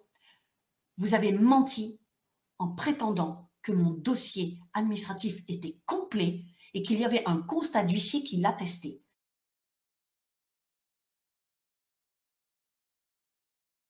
Et vous avez fait ce mensonge, monsieur Bourgerie, où vous avez incité monsieur Philippe à dire ce mensonge devant les 37 commissaires paritaires du conseil de discipline, dont notamment 19 professeurs, dont je vous ai déjà dit ce que je pensais de l'intelligence. Et donc, vous avez voulu leur faire croire que j'étais une procédurière. Vous avez voulu leur faire croire que je racontais n'importe quoi en disant que c'était vous qui me harceliez, en disant que c'était vous qui faisiez des manipulations frauduleuses dans mon dossier. Vous avez voulu leur faire croire que je racontais n'importe quoi. Et donc, à cause de ça, à cause de ce mensonge que vous avez fait, et d'un autre, évidemment, mais je m'attarde là-dessus, il y a eu, dans les commissaires paritaires, dans les 38 personnes, eh bien, toutes les personnes ont été d'accord pour ne pas reporter le conseil de discipline. Et toutes les personnes, dont les 19 profs, mes soi-disant collègues, ont été d'accord pour me juger sans que je sois là. Eh bien là, j'apporte la preuve que vous avez menti et que mon dossier administratif à ce moment-là était incomplet. Et comment est-ce que je sais comment est-ce que je peux affirmer maintenant que c'est un mensonge que vous avez dit? Eh bien parce que la semaine dernière, j'ai reçu un mémoire en défense du ministère dans lequel une chef de bureau de la division des affaires juridiques du ministère a écrit noir sur blanc que le constat d'huissier qui a été mentionné le 21 mai 2019 au début du conseil de discipline de Madame Chassard, eh bien, c'est celui qu'elle a fait établir.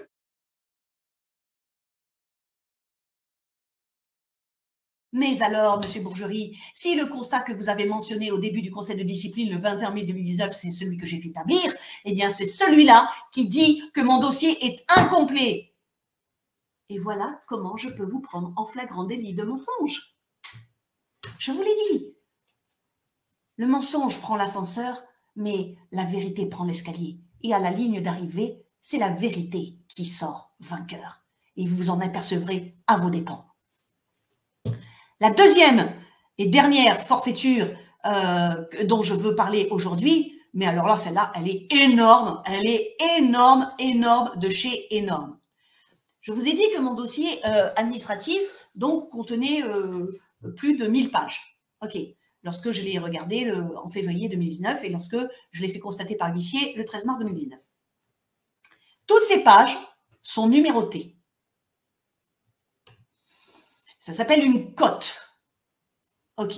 Et donc, il y a une page qui est la page 737. Et je vais vous la montrer à l'écran. La page 737. Voilà. Bon, je peux rester à côté finalement. Voilà. La page 737, c'est celle qui est au milieu. Vous voyez? Au milieu. Donc, à gauche, vous avez une partie du carton dans lequel figuraient toutes les photocopies que Cyril Bourgerie m'a envoyées lorsque je les lui demandé en mars 2019. Donc, je les ai reçues le 28 février 2019. Et vous avez à droite un bordereau qui indique que justement toutes ces photocopies m'ont été envoyées par Cyril Bourgerie. Et au milieu, vous avez la page 737. La page qui est cotée 737. Et donc, cette page, je la connais très bien puisque j'en ai la copie.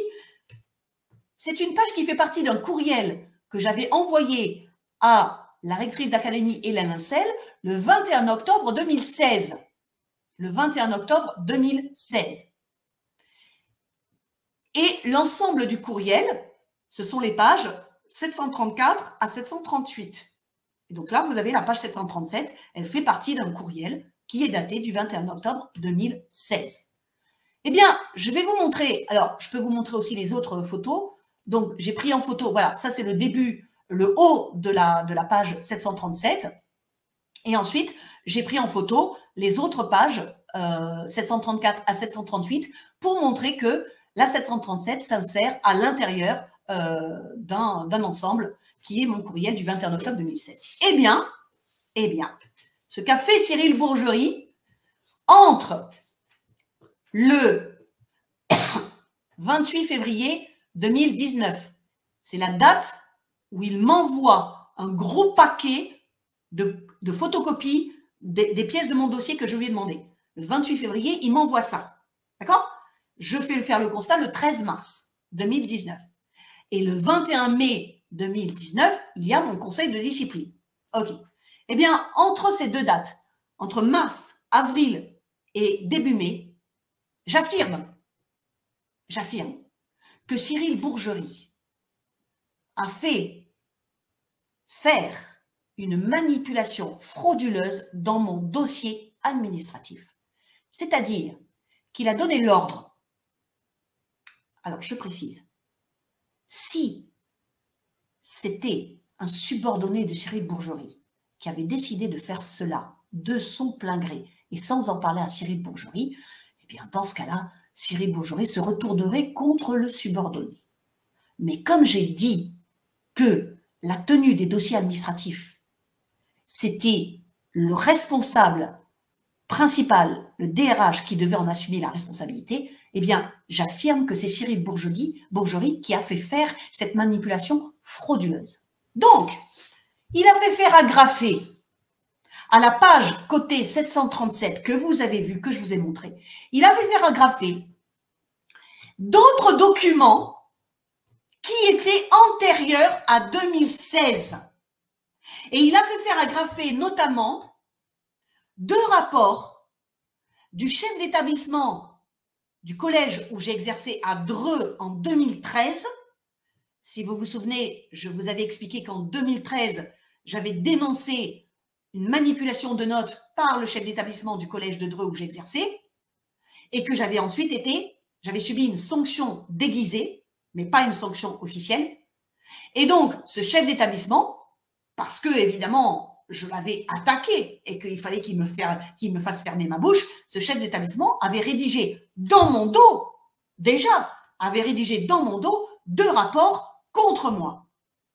Et donc, ces 2 rapports, je les avais obtenus par la suite, en 2014. Donc, ces 2 rapports de 2013, qui sont datés de 2013, de juin et d'octobre 2013, ces 2 rapports, ils ne figuraient pas dans mon dossier administratif à Reims quand je l'ai consulté pour la première fois le 13 juillet 2016. Ils n'y étaient pas. Et ils n'y étaient pas lors de mes consultations ultérieures. Ils n'y étaient pas le 13 février 2019 quand je suis allée avec Madame Motier-Curie et que je suis restée 3 heures pour consulter mon dossier. Et ils ne figuraient pas dans les pièces que m'a envoyées par voie postale Monsieur Bourgerie et dont j'ai fait faire le constat le 13 mars 2019. Ces 2 rapports de 2013, ils n'y étaient pas. Mais voici la preuve ils ont été agrafés par quelqu'un sur ordre de Cyril Bourgerie. Voici la preuve. Je vais vous montrer la preuve dans ce document. Alors, ce document, c'est un mémoire rédigé par l'actuel secrétaire général de l'Académie de Reims qui s'appelle Sandrine Conan, C-O-2-N-A-N, Sandrine Conan. Elle a rédigé ce mémoire pour la Cour d'appel administrative de Nancy le 6 juillet 2020. Et regardez ce qu'elle écrit à la page 4. Regardez ce qu'elle écrit à la page 4. Elle écrit « Les rapports établis par le principal du collège Albert Camus de Dreux en date du 26 juin 2013 et du 16 octobre 2013 font partie des documents joints par agrafage à la pièce numéro 737 de la chemise correspondance du dossier individuel de la requérante. La requérante, c'est moi. Donc ça, quand j'ai lu ce paragraphe-là, je l'ai lu, écoutez bien, je l'ai lu le 25 mai 2021. Je l'ai découvert plusieurs mois plus tard en reprenant des documents. Et ça, je ne l'avais pas vu au départ. Quand j'ai lu ça, j'ai sauté au plafond. Parce que ça, c'est la preuve d'une manipulation frauduleuse de mon dossier individuel de fonctionnaire d'État. Personne n'a le droit dans un dossier administratif d'agrafer d'autres documents. Ça n'existe pas l'agrafage dans un dossier administratif. Et surtout, ce qui n'existe pas, c'est qu'on agrafe à une pièce qui est datée de 2016, qu'on agrafe d'autres documents antérieurs. Ça n'existe pas. C'est illégal. C'est totalement illégal. Voilà. Et donc ça, c'est la preuve de la manipulation frauduleuse qui a été, je l'affirme, parce que ça ne peut pas être autrement. Ça ne peut pas être autrement. Qui a été ordonnée par le responsable de la tenue de mon dossier administratif, c'est-à-dire le directeur des ressources humaines, Cyril Bourgerie. Mais alors, me direz-vous, pourquoi? Pourquoi est-ce qu'il aurait fait ça, Monsieur Bourgerie? Pourquoi est-ce qu'il aurait fait encore quelque chose d'aussi méchant contre moi, Monsieur Bourgerie? Eh bien, tout simplement pour charger la barque. Charger la barque. Parce que, comme la rectrice Hélène Incel, elle était encore rectrice donc au printemps 2019, comme la rectrice Hélène Incel avait décidé de faire un conseil de discipline contre moi, elle savait que il y aurait des membres du conseil de discipline, des professeurs, qui viendraient consulter mon dossier. Elle savait. Donc, il fallait donner à ces professeurs, il fallait donner vraiment l'impression que j'étais une personne, mais qui causait des troubles et qui causait des problèmes, mais dans tous les établissements où elle passait. C'est ça l'impression qu'il fallait donner à ces professeurs qui ne me connaissaient pas et qui n'ont jamais cherché à me connaître d'ailleurs. C'est ça l'impression qu'il fallait donner. Et donc, comme elle manquait d'arguments, eh ben, elle s'est dit, je vais reprendre des choses qui dataient de 2013. En 2013, Madame Chassard, elle a fait son travail en signalant qu'il y avait un principal du collège Albert Camus de Dreux qui s'appelait Thierry Vibert. Hein, je ne vous ai pas encore dit son nom, il s'appelle Thierry Vibert. Madame Chassard avait dénoncé, il y avait eu un article dans la presse. Et le principal, pour se défendre, il avait écrit 2 rapports à charge contre Madame Chassard. Eh bien, je vais prendre les 2 rapports à charge du principal du collège de Dreux et je vais les agrafer dans le dossier de Madame Chassard. Comme ça, quand les professeurs qui consulteront le dossier de Madame Chassard avant le conseil de discipline, quand ils verront ça, ils se diront « Oh là là, mais celle-là, mais c'est vraiment… » Excusez-moi, je vais dire un gros mot. Mais c'est vraiment une emmerdeuse, mais elle cause vraiment des problèmes, déjà en 2013, ensuite en 2016 et maintenant en 2018 et en 2019. Mais il faut l'éjecter, cette bonne femme. Voilà pourquoi des documents qui datent de 2013, qui ne se trouvaient pas dans mon dossier administratif lorsque je suis arrivée dans l'Académie de Reims en 2016, ils ne s'y trouvaient pas. Et bizarrement, en mars, avril ou mai, ça y est, ils réapparaissent et ils se trouvent agrafés. C'est une manipulation frauduleuse, délictuelle. Et je redis, Monsieur Bourgerie, que vous allez en payer le prix. Alors, je termine par, parce que l'heure tourne encore une fois, et je ne voudrais pas que Lilou elle me chauffe les oreilles, je termine par, eh ben je ne l'ai pas mis, mais je vais le mettre. Attendez, attendez. Ce sont des personnages que je vous ai montrés mardi après-midi et qui sont importants, donc je vais quand même les remontrer à l'écran. Alors, comme je vous l'ai dit, j'ai actuellement 2 dossiers qui sont en cours devant la juridiction administrative. Le premier, c'est un dossier qui est en cour d'appel administrative à Nancy et c'est le dossier de ma première révocation. Donc, Blanquer m'a révoqué le 5 août 2019. J'ai fait un recours contentieux au tribunal administratif de Châlons-en-Champagne et la révocation a été annulée 2 ans plus tard, le 6 juillet 2021. Sauf que Blanquer, bien sûr, ne peut pas supporter que ma révocation ait été annulée. Entre autres, parce que ça voudrait dire qu'il va devoir me payer 2 ans de traitement. 2 ans de traitement, soit à peu près 50 ou 55 000 euros. Donc déjà, ça, il ne veut pas. Et en plus, il ne veut pas que je réintègre l'éducation nationale, évidemment. Et donc, Blanquer, ce qu'il a fait, il a fait appel de ce jugement. Et donc, actuellement, le dossier se trouve à la Cour d'appel administrative de Nancy. Ça, c'est le premier dossier. Et le deuxième dossier, c'est que Blanquer, quand il a accepté de me réintégrer dans l'éducation nationale, parce que le juge administratif de Châlons avait annulé la première révocation, eh bien, le même jour, le 13 septembre 2021, il m'a re-révoqué. Il a fait une deuxième révocation. Et donc, évidemment, j'ai déposé un nouveau recours contentieux en excès de pouvoir au tribunal administratif de Châlons-en-Champagne contre cette deuxième révocation.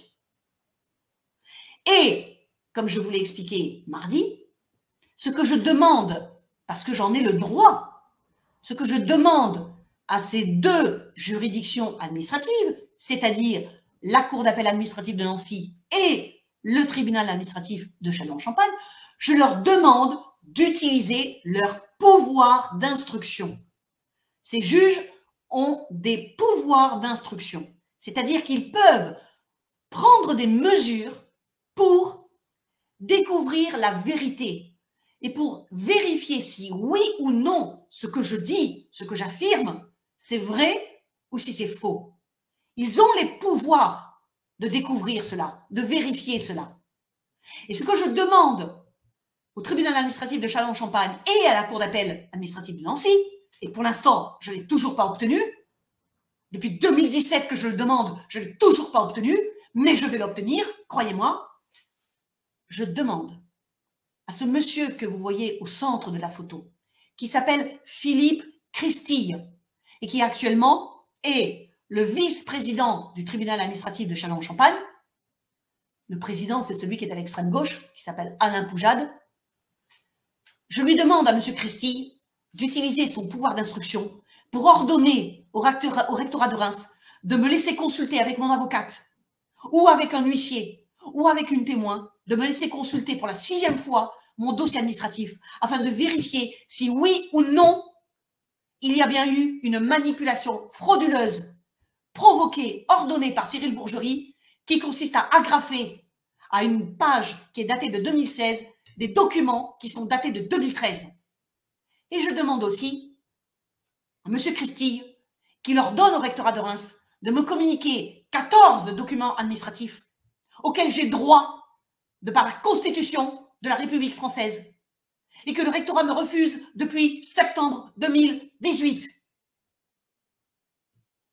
Et ce que j'ai écrit à M. Christille dans mes courriels des 16 et du 17 juin, je lui ai écrit que si il n'utilisait pas ses pouvoirs d'instruction afin de vérifier ce que je dis et afin de me mettre à égalité avec cette administration mafieuse du rectorat de Reims, s'il ne le fait pas, cela signifiera qu'il a pris parti pour le rectorat de Reims et contre moi. Et cela signifiera qu'il n'est plus un juge impartial. Et je serai donc contrainte de porter plainte contre lui pour déni de justice et complicité avec le harcèlement moral du rectorat de Reims. Voilà. Et donc, Monsieur Christie, vous avez jusqu'à demain, 24 juin, pour prendre ces mesures d'instruction. C'est ce que je vous ai demandé par écrit. Si vous ne le faites pas, ben vous assumerez les conséquences. C'est tout.